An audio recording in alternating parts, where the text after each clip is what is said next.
Can I ask a question? Please do. Last time we met, I asked you a question about application support for application developers. Yes. And you said, well, not right now, but that's something we're looking at in the future. We've had a heck of a lot of people saying, when you get there, ask them, buttonhole and scream at them and say, when can we get even just Java or like, can you address that? What I'd rather try and do, if we can just address questions relating on what you've just seen and heard, and then I'll do a quick wrap up with the last one. Well, related to that, then you mentioned the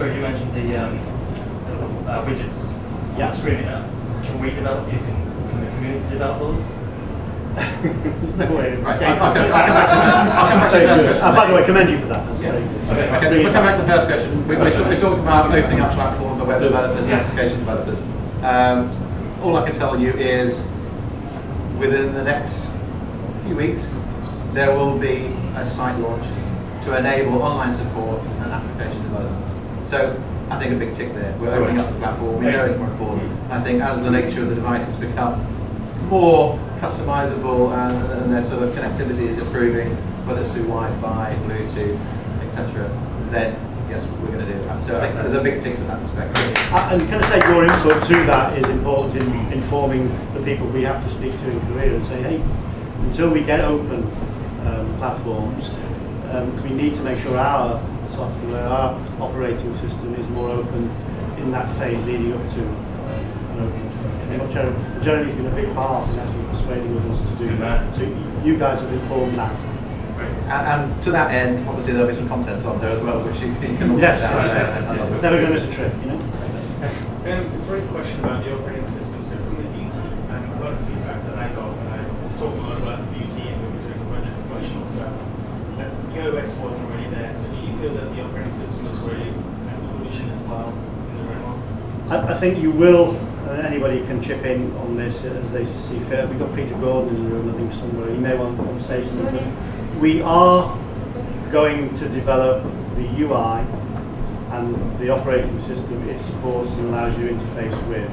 It is a process. It's not going to happen like it goes from there to there and that's it at the end. It's going to develop. Do I think this is a step forward, a considerable step forward over the Beauty? Yes, I do. Do I think Beauty had any particular problems? The sales figures and the design of the channel says that they're not overly concerned, but I recognise some of the community will be talking at it from a different level of competence and desire. And I would say that we have products going into next year, and you will be attending these sort of events as we go forward, where I hope you'll be shocked and amazed. I mean, there are some shocking and amazing things on this, truly, but you will get that more and more. And each time we'll try and, well, we'll eat the elephant in those bite-sized chunks. You can't do it all at once. But do I think it's a big step forward? Yes, of course I do.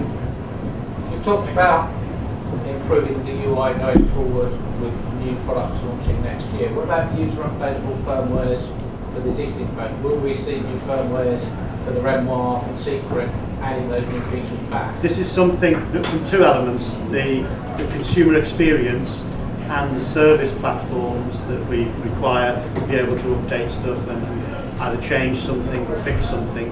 And I can't guarantee that all of the existing products in the field by product type will have that going forward, but we've asked for the more relevant ones to be supported in that way and future phones to have that either as an OTA or a plug-in capability, a download on PC and plug-in. But I'm not going to be specific because it'd be wrong of me to do that, but it's something we're conscious of and something that we need to improve for those two things, service applications as well as user applications.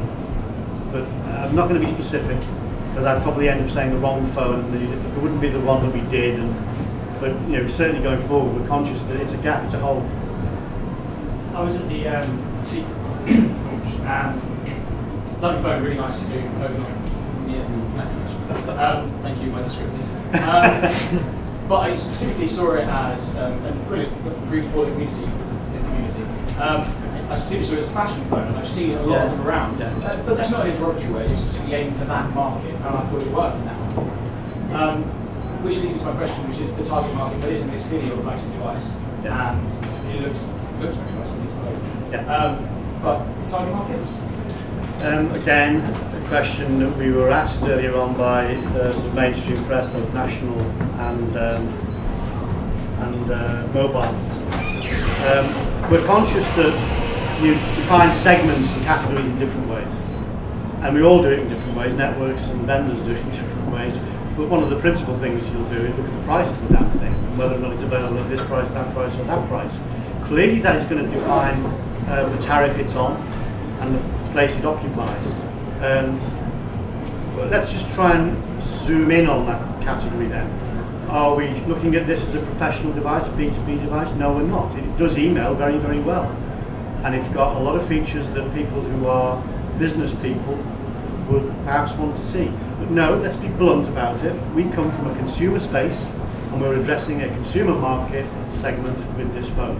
But it'll be people who want the camera technology, the playback technology, and by that I mean, clearly video is huge on the device. The music is stunning. What Dolby have done in such a small device is fantastic. Our buses will never be the same again. Pardon? Our buses will never be the same again.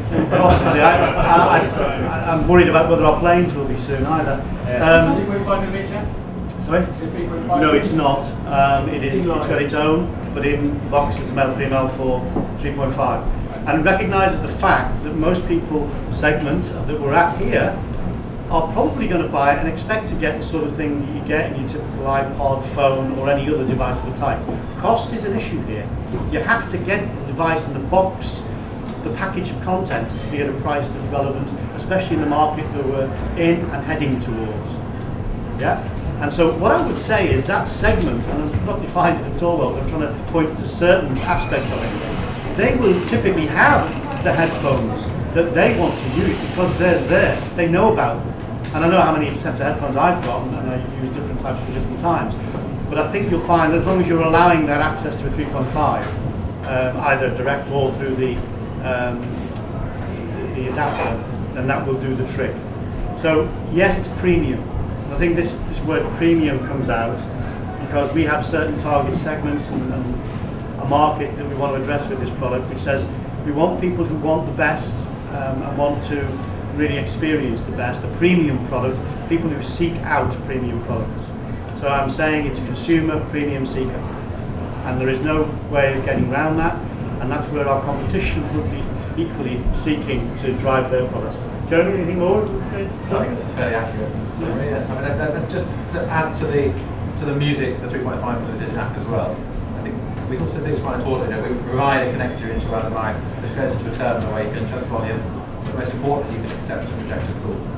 So I think when you're talking about a complete communication device, if you couldn't interrupt that call without having to actually touch the device when it's in your pocket, then there's an opportunity to start dropping calls as well. So I'm not saying that it's a complete design success, but I think we need to counter the fact that at the end of the day, it is a multimedia device, but it is also a phone. You can see the end jack would be Absolutely. Yeah. Does that have an inline microphone as well? Yes, it does. Yes, and that's a very good point because you gain the benefit of that being there, but you also do something with Simon who trained us all on these products, and thank God he did yesterday. It actually is, it has a benefit. You can actually, you know the old days where you'd have the thing over his head and the camera, and you can do that with the device. So with that adapter, that male-female adapter, allows you to take the shot from the distance. And it's bizarre. It's some strange photographs. I don't want to go there, but he did. And there's various parts. It's an incredibly clever thing. But whether or not I would sell it to you, that's the benefit of it not being direct 3.5. I'm not trying to do that. I'm just saying there are some ancillary benefits. I don't think there is. I'm glad you said that. What's the processor speed on the device? The processor speed is depends on the setting. 400. The shutter speed goes up to ISO 1600. No, the actual hardware processor. The hardware processor. Yeah. Okay. Sorry. This is Peter Gordon, by the way. I referred to him earlier. He does exist.